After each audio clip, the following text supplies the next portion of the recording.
It's one of the scariest matchups of the year. Pun intended. Happy Halloween. You are Locked On UCLA, your daily podcast on the UCLA Bruins. Part of the Locked On Podcast Network, your team every day.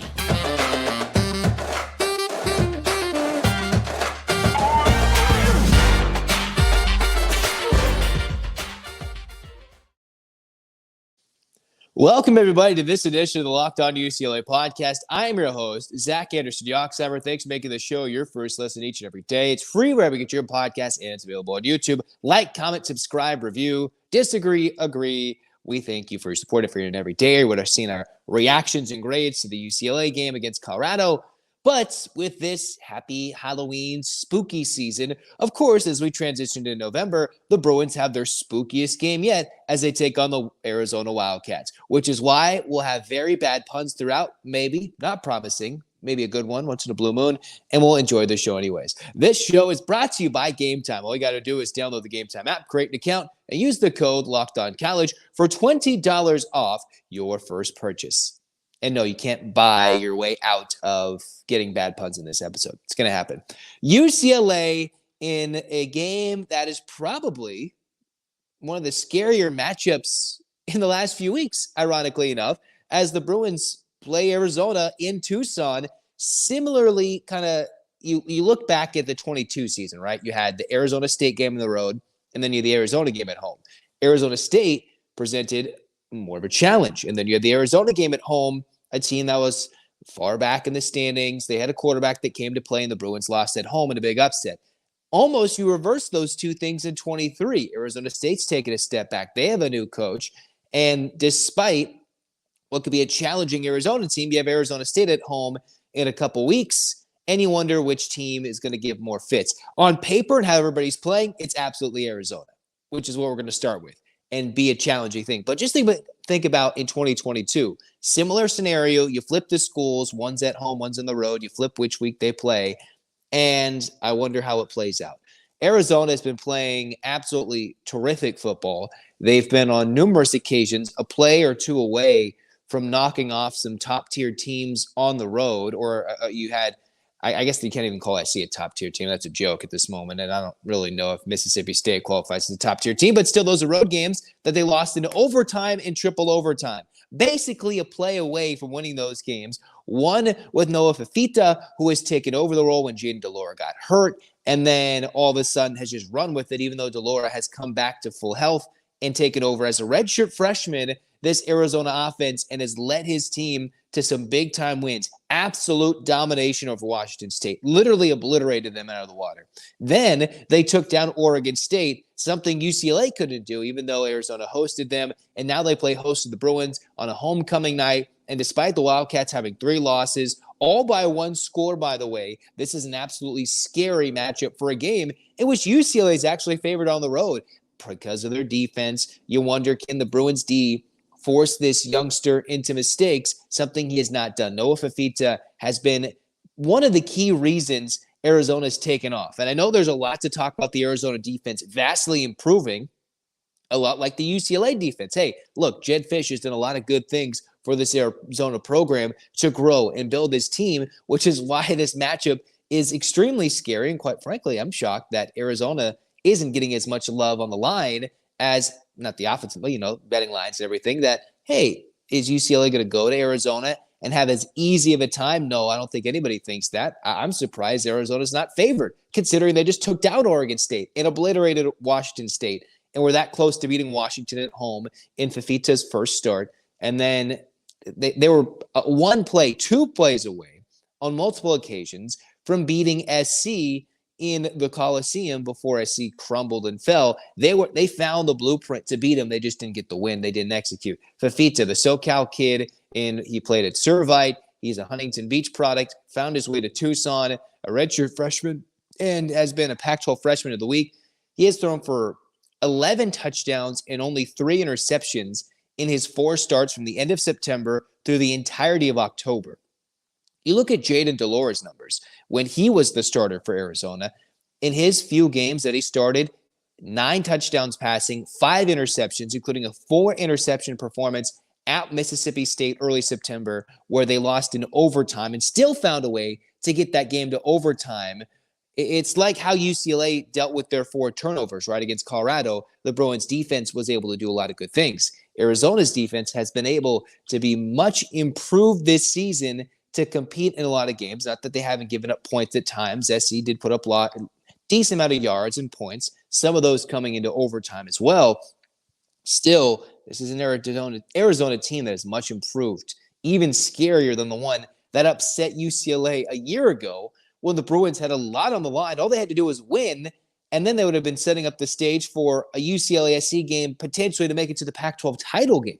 And instead, with that loss and everything going crazy, it set the stage for chaos in the Pac-12, where Utah snuck in the back door and won the Pac-12 championship based on a 3-team tiebreaker as the number 2 team in the championship game, all because UCLA couldn't take care of business against Arizona. This year, it's scary because can UCLA's D find a way to pressure and not just obviously get in the face and knock down the quarterback? They've been able to do that. They can get in the backfield and pressure and mess up the quarterback. It's the matter of, can they get this pressure in the mind of Fifita, who as a youngster has shown a calm, cool, collected presence on the field at times for Arizona this year. Look at the 4 teams Fifita has played against, all right? He's played against Washington at home. That's, hey kid, welcome to your first collegiate start in this 2023 season. All you're going to do is play Washington, who's getting a lot of love this year. And then you go to USC. That by no stretch of the imagination is any easy chore. Go to Washington State, carve them up, didn't throw for a touchdown, but threw for 342 yards. Against SC, 5 touchdowns and a pick for 300 yards. And then against Oregon State, 3 touchdowns. He did throw a pick, but he is completing the ball close to a 70% rate at the worst individually in each game. Basically 70% against Washington, 71% of the time against SC, almost 80% of the time against Washington State and Oregon State, where he's throwing the ball 35 times in this Jedfish offense, where that's what Colorado would like to do, a little more big play variety. And the Bruins said, no, that's not going to happen, mostly because the D-line and Colorado's offensive line, UCLA's strong D-line play and Colorado's offensive line struggles, met in the middle, and UCLA bowled right through them. Arizona is not going to have such terrible time as Colorado did to protect their quarterback. That's just not going to happen because Colorado is at the bottom of the barrel when it comes to protecting their starting quarterback in Shedeur Sanders. Now for Fifita, can you get him into mistakes? Sanders, as horribly protected as he is, did not cough up the football. Fifita, who's been good at holding on to it, the Bruins are going to have the challenge of going on the road with a dual quarterback system where they turned it over 4 times in the first half of a sellout home game. What's it going to look like on the road in front of a packed environment in Tucson while expecting your defense to do a lot with a quarterback that's building a lot of confidence, knocking off a top 15 team? What are the Bruins going to pose as a challenge? Obviously the defense. Still, now the offense has got to find a way to play cohesively as a unit. We'll get into more keys and overall reasons UCLA needs to, beyond just win this game. This is a game that can define playing in a truly big-time bowl game, or you could sit there and we're going to the Sun Bowl again, right? And they're not going to go to the Sun Bowl again, but something similar. It's the Vegas Bowl. I've seen projections, ironically enough, to the Holiday Bowl. I don't know how that would go. That would be the biggest joke. UCLA last year in the Pac-12 goes to the Holiday Bowl. That would be pretty funny. I'm not going to lie. But still, you want to go to way, way better bowl games than that. Not that I won't be excited to see those games and go to them or whatever or whatnot. It's just, this is a defining game again this season. An underrated opponent that is rising to the occasion, and teams have struggled to beat Arizona this year.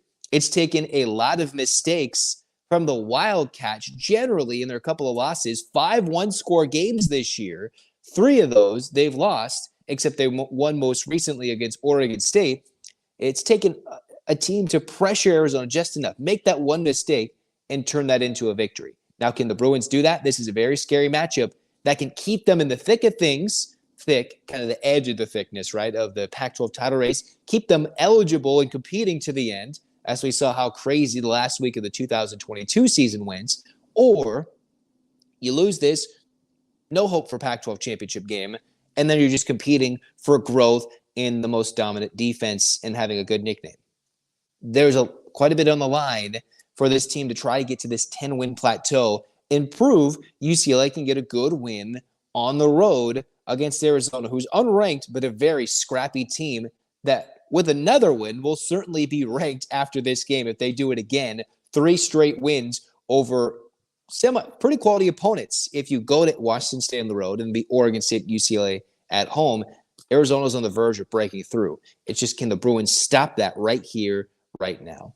Speaking of breaking through, Laiatu Latu has certainly broken through the last 2 seasons, coming from the medical retirement. He was profiled in the LA Times by Ben Bolch, and hey, he was actually credited with another sack against Colorado. 3, in fact. They took 1 or a half of his sack from each of the Murphy twins, and all of a sudden he's got 9.5, I think. We'll talk about his dominance that's led to a resurgent UCLA defense this year next on Locked On UCLA.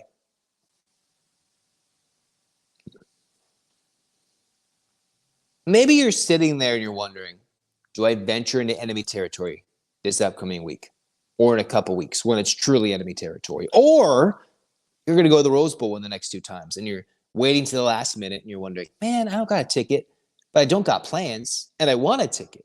Where can I get such a ticket to go to in a crazy environment like it was in the Rose Bowl against Colorado and be a part of that? You can go to Game Time because you shouldn't have to worry when you're buying tickets to your next big event. They've got tickets for all the sport. They got all sporting events, music, comedy, theater events near you. And they've got killer last minute deals. You can look at the all-in prices, views from your seat before you purchase, and they have a best price guarantee. All Game Time does is simply take the guesswork out of buying tickets. Just decide to go. The guessing is already done. Go to Game Time right now because your guesswork, it's done right there. Download the Game Time app. Use the code LOCKEDONCollege by creating an account and get $20 off your first purchase. Terms apply. Again, create an account. Redeemable code LOCKEDONCollege, LOCKEDONCOLLEGE, Locked On College for $20 off. Download Game Time today. Last minute tickets, lowest price guaranteed.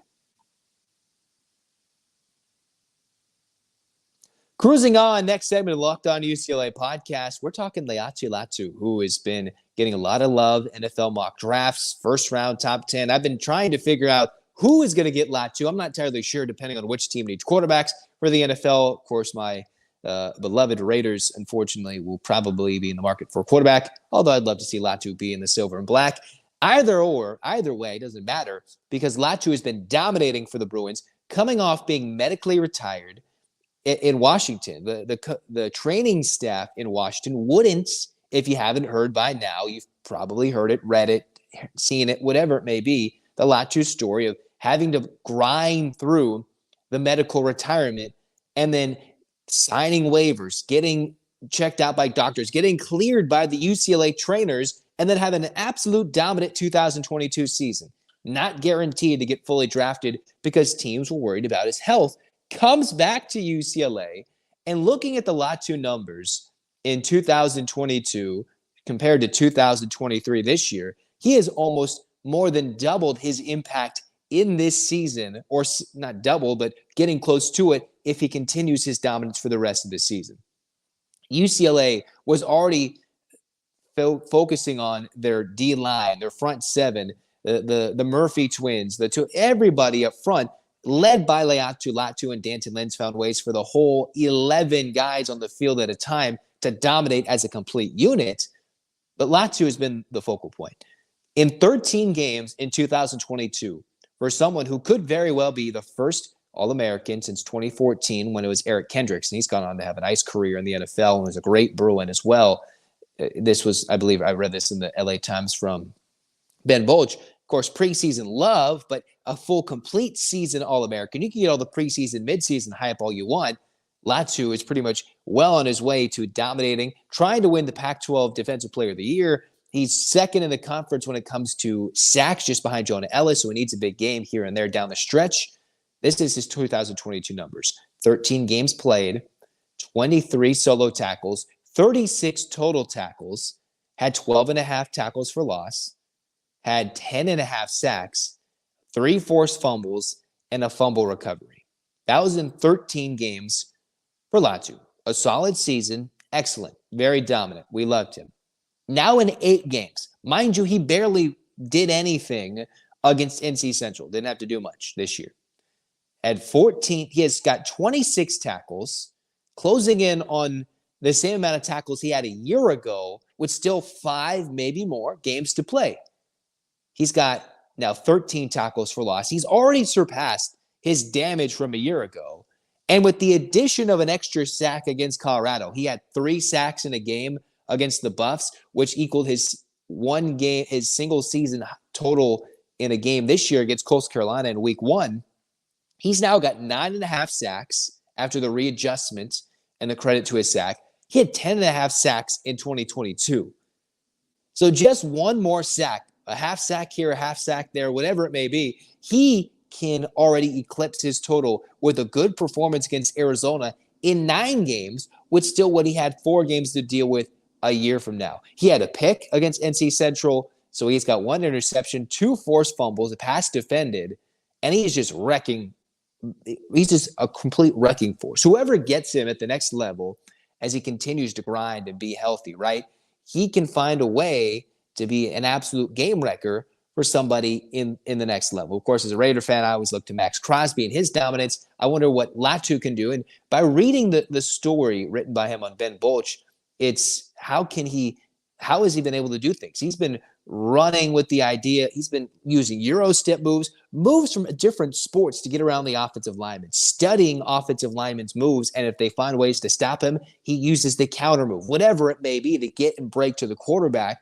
For someone who is just so uniquely athletic, what Chip Kelly said about Laiatu Latu, his athleticism for his size, I think, is rare. He's got long arms, but he can bend and move. The flexibility, the agility, the speed, the strength, all that together has put in someone who has become an absolute force, and so grateful considering he was on the verge of never playing again, wanting to play, having to sit out the COVID season with numbness in his neck. And then after all that, which had his career threatened, all these dreams, and he's come out and been one of the best UCLA players, arguably in a season and a half in terms of individual defensive impact amongst all-time great Bruins. And we hope he can continue to climb up the rankings. And we wish we could have him for 3 or 4 years. That's just not the case. However, he has been a big-time impactful Bruin, and he has been one of the reasons this defense has been so spectacular. Twice this season, 3 sack games,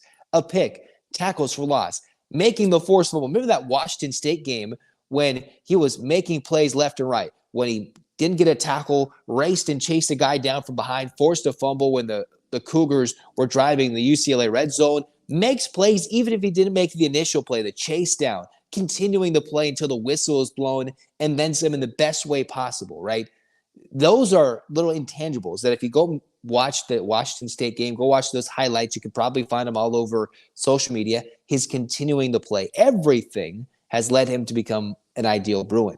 And the Bruins have led by its dominance, leadership, and all of a sudden a total defensive effort has come together, led by Latu. It is kind of sad the Bruins have 2 losses already this year with how the defense is played, and I've finally come around to believing, wow, the defense can certainly lead this team to wins, because it did against Colorado when the offense was sputtering and literally handing the football over to Colorado on Saturday night in the Rose Bowl.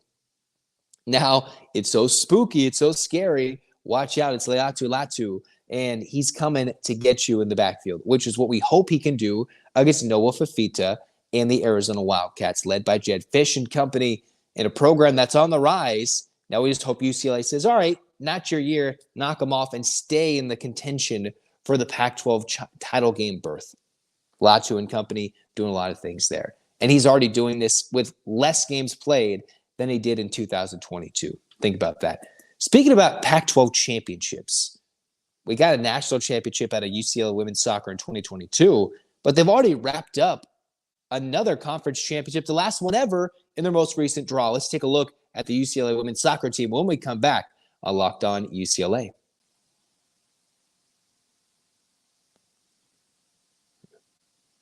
You can score early in this NFL season with FanDuel, America's #1 sportsbook, because right now new customers can get $150 in bonus bets when you win any $5 bet. Again, that's $150 if your team wins. If you've been thinking about joining FanDuel, there's no better time than right now to get in on the action, because the app's super easy to use. Wide range of betting options available, spreads, player props, everything in between. Heck, the Bruins are favored against the Wildcats. Go hammer that right now if we believe in the Bruins in the cover. Come on, go do it. In the meantime, go to FanDuel.com/lockedon and kick off the NFL season. FanDuel, an official partner of the NFL.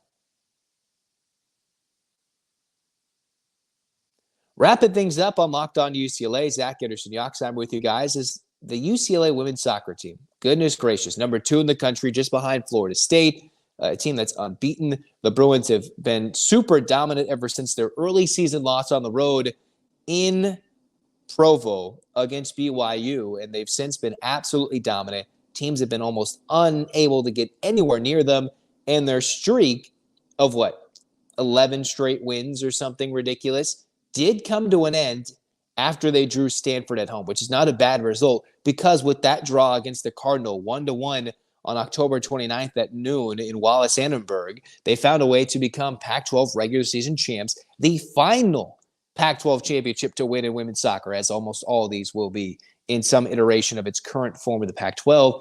They tied longtime rival in the women's soccer, Stanford, and while there is a big-time showdown coming up against USC, who is at the edge of the top 25 rankings, the Bruins can prepare themselves for a late fall run into early winter, or somewhat early winter, when it comes to trying to reclaim the second consecutive college cup and a national championship. There's a lot of talent to go around. They don't have any conference tournament championships to win. It's the regular season championship and then the automatic NCAA berth. Not that that was any question for UCLA, Stanford, SC, or whomever.